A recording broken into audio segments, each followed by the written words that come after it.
Hello and welcome to another edition of the Blue and Gold Gridiron Show, where we are getting into the thick of the season. We know you guys are busy, so we're going to try to bang out a few episodes on little tweaks, maybe some stuff you could get in pretty quickly into your offense as we get going in the season. We're super excited this week to have the offensive coordinator at SUNY Maritime, a Division III college in New York, Mr. Domenic Isabell on the show, and we're going to talk with Coach a little bit about his football story, and he's going to show us some offensive stuff as well. But before we do that, I want to remind everybody, Blue and Gold Gridiron Show brought to you by School Funder. School Funder, SCHOOLFUNDR.org. Let them know the Blue and Gold Gridiron Show sent you, as it'll help the show. While you're helping the show, please take 1 second, click subscribe right now. It does nothing. You're going to get no spam, no anything from me. All it's going to do is update you when we get new episodes. Those of you that have watched the show know we release new episodes every single Wednesday, and we'll continue doing that during the season. 1 minute and 4 seconds, that's the fastest I've gotten through all that spiel, because I know, guys, your time is limited in the season. So, Coach, if you could take a moment to give us your football story, it would be appreciated. Thank you. Thank you, Coach. Thanks for the introduction. Thanks for having me. Super excited. But my football story, so I'm from Syracuse, New York originally. Had the pleasure, I was a very average high school football player, but I knew I really wanted to get into coaching. I was around a lot of good high school coaches. My mentors, the program I was a part of got good when I started to get into high school, so it kind of like drove my coaching passion. I ended up going to SUNY Cortland, a Division III school in upstate New York, where I was a student assistant, worked directly with the quarterbacks, the position I played in high school, and then alongside the head coach. So definitely a great learning experience. Gave me, when I got there, I thought I knew football, and then I realized how little I knew when I started getting really into it. And then after that, I got the receiver's job at Union College in Schenectady, New York, a high academic Division III school in upstate New York as well. And then from there, I was there for about a year. And then in the winter of 25, I got a defensive backs job at Wagner College, which is in Staten Island, New York, in New York City. And then I ended up getting this job, kind of an untraditional timeline, in the summer of that year. The head coach who they had hired was previously the defensive coordinator at Union College in Schenectady. And, we connected on it. Had an informal interview, had a formal interview, and ended up getting hired. Official start date was August 1. So, and then I've been here since then. Had a pretty good first year. 6 all-conference guys on offense, 9 as a team. Set some records, in the passing game with some single-season records and all-time career records with some guys we had playing for us. But super excited to kind of get into it, and that's kind of my football story up to this point in my life. Coach, I love it. Hopped right into the college game, and you're in the right spot if you were an average high school player, because I don't even think I was average. I depending on the day maybe. But super excited to learn from you today, and I'm going to shut up and let you take it away. Well, thanks, Coach. So I know, obviously, like you talked about, a lot of in-season time is very precious. How do I minimize the sharing the screen part of this thing? Actually, let me just get that out of the way. All right. Okay, you can still see my screen. You're all set. Perfect. It says mini clinic presentation. Really good view. All right. Perfect. So obviously I'm just going to give a brief overview. I'm going to go through the philosophy, the identity of what I believe in and whatnot, and then go through a quick drill. It's going to relate to kind of quarterback play, passing game, that whole kind of spiel.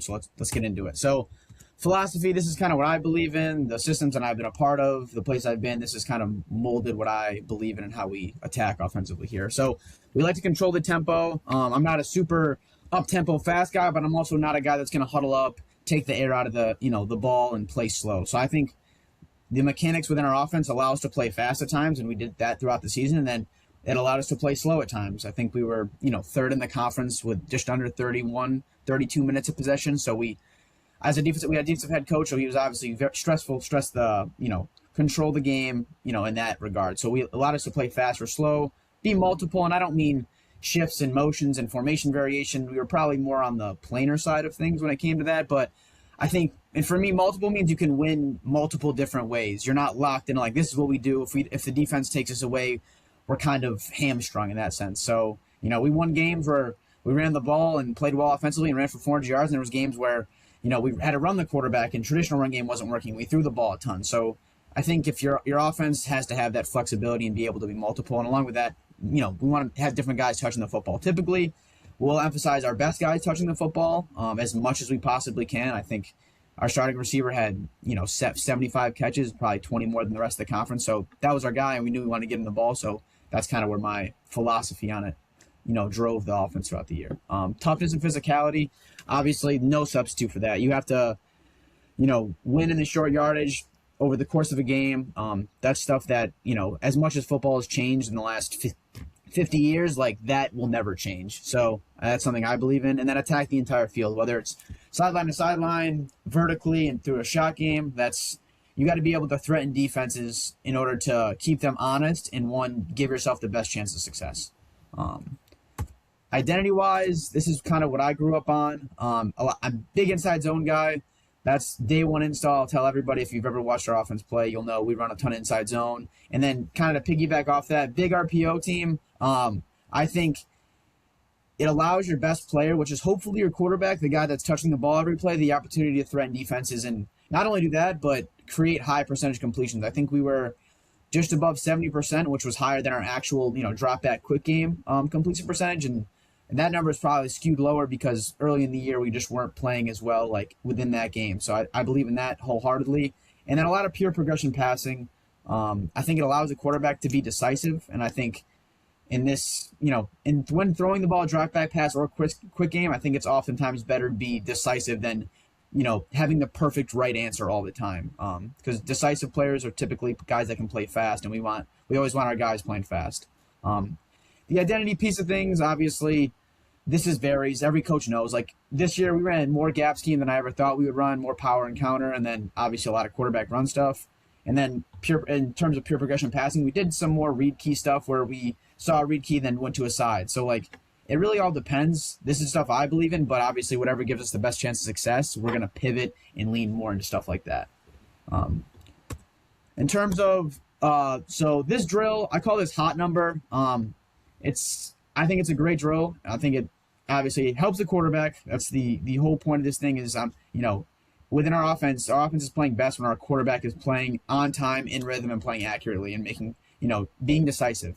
I think it helps him identify keys within concepts, gain reps at processing information, and then marrying up proper footwork. And then, like I said, playing on time is the biggest thing. Because any time you play the best teams on your schedule, your quarterback's going to have to play on time and play efficiently in order to beat those teams and have success offensively. So the overall setup of the drill, so you're going to have a key, which is typically I myself as the coach. You'll have two receivers as stationary targets. You'll have someone snapping the ball to the quarterback, and then you'll obviously have the quarterback in the gun. We do everything out of the gun. Obviously, if you're an under center team, it'll change the mechanics a little bit of the drill, but you can get the same outcome. So this is a little more intensive in terms of setup. So typically I would do this a lot during specs when I would have maybe a few more bodies standing around that I could have as targets. But the overall setup is, as the key, I'm giving the quarterback, which is what I refer to as the hot number. That's not really hot in terms of throwing off pressure or anything. It's more when you get that hot number. So say, for example, the hot number was 5.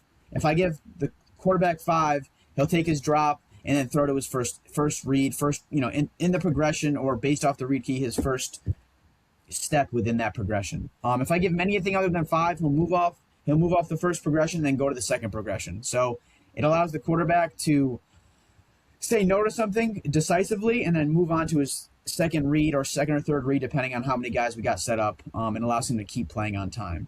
So for the general setup of it, I typically did it with this concept a ton, and this concept's run pretty much at every level. You can watch it at FBS to high school football to Division III football like we are. So typically, we have our double slant concept. Typically, we put this to the field, and then to the boundary would have our spot concept, right? So though I would be the key as the mic. We would always tell our quarterbacks on this stuff. All right, read the mic. If the mic opens and pushes to the field, we're essentially going to go 1 to 2 down to the back. All right, and if he pushes to the back, we're going to go 1 to 2 on the slant concept to the field. On the diagram that I mentioned previously, it was really just the spot in that 3-step slant setup. Obviously, if you have more guys and you really want to give him 2 hot numbers where it's like, all right, the first hot number is going to drill the slant. All right, you don't get that hot number, then you work here, and then if the receiver gives an X, you can go to the back. But that's kind of the progression of the drill. But for this sake, we would just work the 3-step slant into the spot route.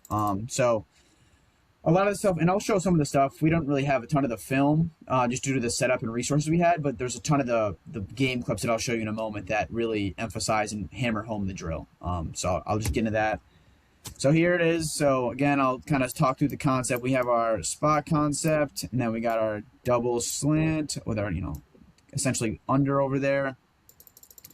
And our read key is this Mike right here, right? So if he pushes to the back, free releasing, we're going to work that 1 to 2.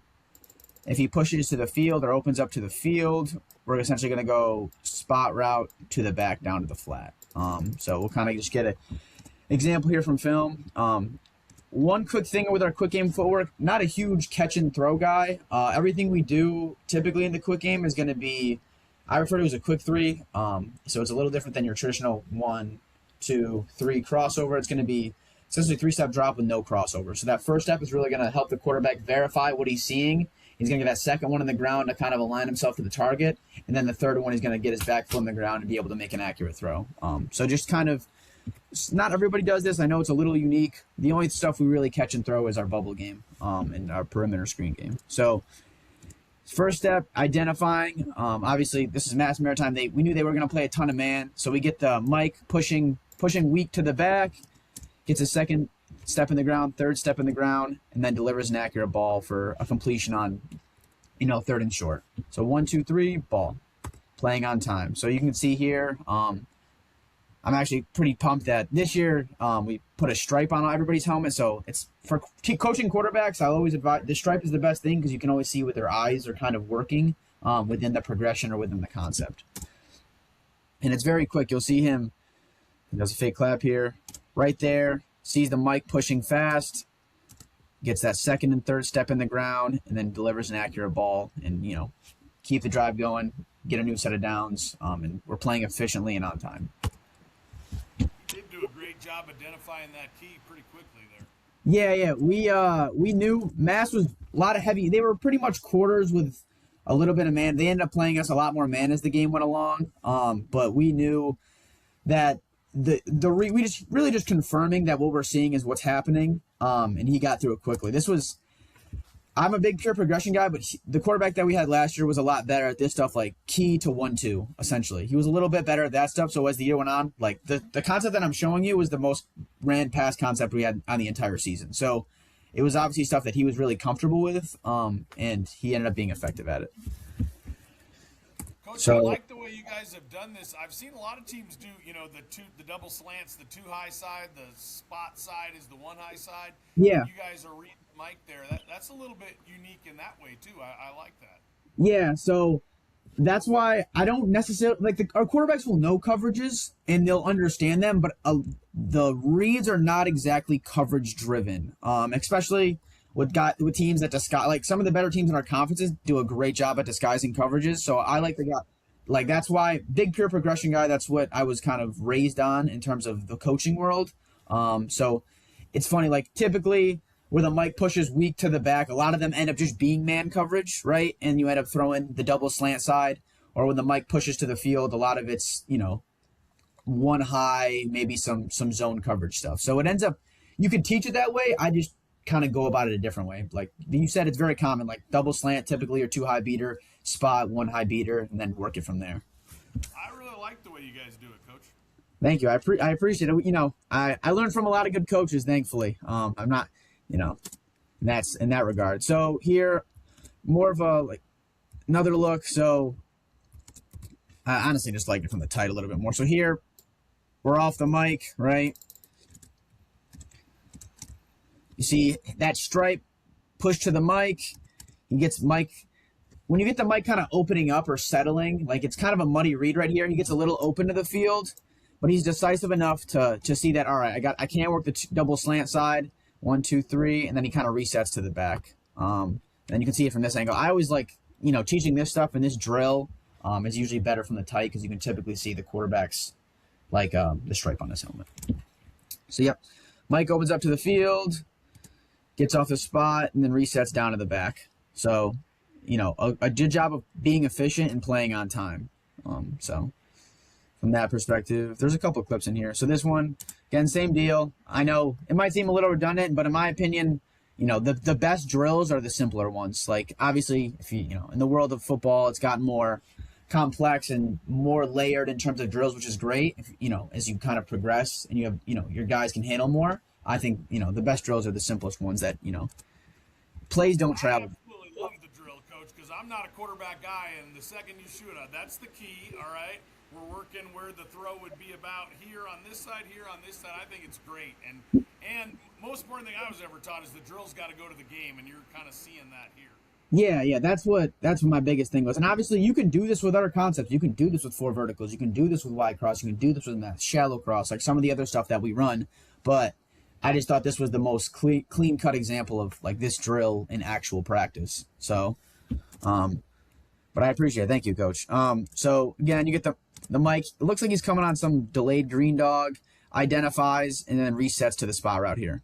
So, again, simple stuff. Push into the field, work away, get back to our spot route to the boundary.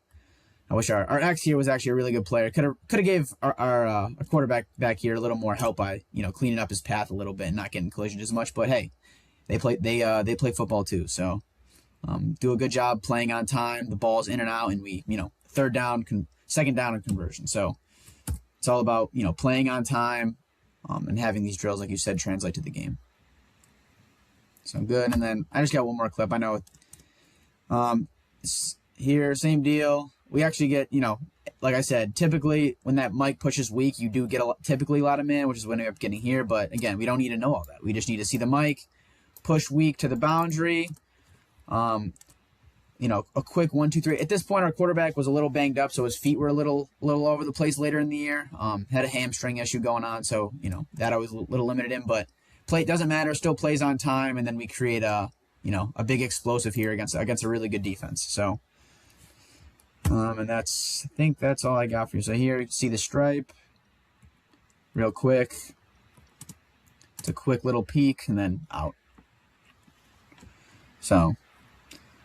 Love it, Coach. Love it. Appreciate it. Of course. Well, that's all I got for you. Let me pull this back up. I'll stop sharing my screen. Stop sharing. Yeah, so that's anything on your end that I can answer for you about any of that stuff. Absolutely perfect. That's exactly what we're looking for in season, guys. I know your time is limited. We wanted to give you something quick. I love it. Great little hot number drill for the quarterback. Tied it directly into a concept. Absolutely perfect, Coach. We appreciate your time. And guys that are watching, this is in August. I know your time is limited. Stuff's going on quick. I know I definitely got something out of that I'm going to talk to our quarterback guys about popping that in for some of our quick game concepts there. So really, really useful stuff. And we will have all of these type of episodes in season. So hopefully you guys got something out of that, and I know I did. And we will see you next time for another edition of the Blue and Gold Gridiron Show.